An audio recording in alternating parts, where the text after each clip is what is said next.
Hi friends, welcome back to a new mini blog. তোমরা সবাই কেমন আছো? আশা করছি সবাই খুব ভালো আছো। তো আজকে হলো সোমবার, তো চলো আজকে সারাটা দিন কিভাবে কাটাই তোমাদের সাথে শেয়ার করি। তো সকালে দেখতেই পাচ্ছ ঘুম থেকে উঠে ফ্রেশ হয়ে নিয়েছি।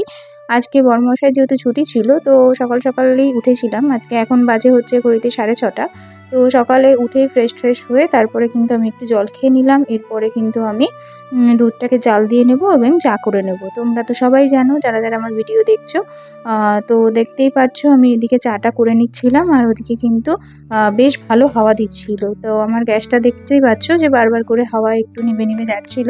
তো যাই হোক, তারপরে কিন্তু আমি এটাকে অ্যাডজাস্ট করে নিয়েছিলাম। তো এই জন্যই বাইরে দেখছিলাম এদিকে হাওয়া হচ্ছিল। তো এরপরে আমি একটু হরলিক্স খেয়ে নিলাম। তো আমার বরমাসাই চলে গিয়েছিল, একটু কাজ ছিল, ওর একটু বেরিয়ে গেছিলো। আর তারপরে দেখো আজকেও বাজার থেকে নিয়ে এসেছিলো কাঁকড়া।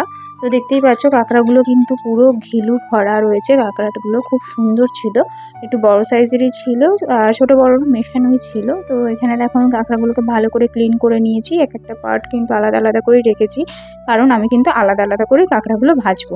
তো এই দেখো এখান থেকে এতটা পরিমাণে কিন্তু ঘিলু বেরিয়েছে। এখানে প্রায় কিন্তু 1 কেজির কাছাকাছি কাঁকড়া ছিল। তো দেখো এদিকে পেঁয়াজ, আলু, টমেটো সব কিন্তু আমি টুকরো টুকরো করে কেটে নিয়েছিলাম।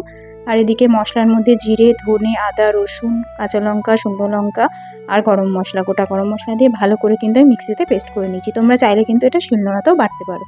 তো আমি কিন্তু ফার্স্টে কিন্তু এখানে সর্ষের তেল গরম করে নিয়েছিলাম, আর এর মধ্যে দিয়ে দিয়েছি হচ্ছে আলুটা ফার্স্টে আমি ওদিকে ভেজে নেব, আর এদিকে আমি কাঁকড়াগুলোতে ভালো করে নুন হলুদ মাখিয়ে নেব। আলুটা ভাজা হয়ে গেলে আমি কিন্তু ওখানে কাঁকড়াটাও ভেজে নেব। তো এই দেখো আমার মশলা কিন্তু পেস্ট হয়ে গিয়েছে।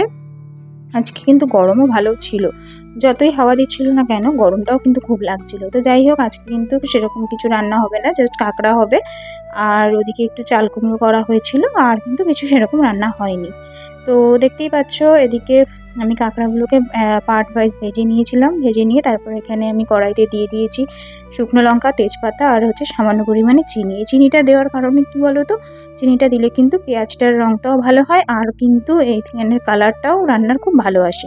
তো পেঁয়াজটা দিয়ে কিন্তু আমি ভালো করে পেঁয়াজটা ভেজে নিয়েছিলাম নুন আর হলুদ দিয়ে।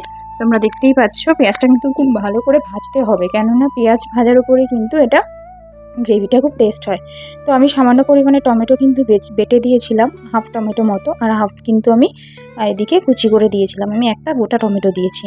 তো তোমরা চাইলে বেশি দিতে পারো, কমও দিতে পারো, সেটা তোমাদের ব্যাপার, কিন্তু আমি কিন্তু এদিকে একটাই দিয়েছি। তো এরপরে আমি একটু গরম মশলা দিয়ে নিলাম। তা দেখতেই পাচ্ছ তারপরে মশলাটা দিয়ে আমি কিন্তু ভালো করে মশলাটাকে কষিয়ে নিয়েছি।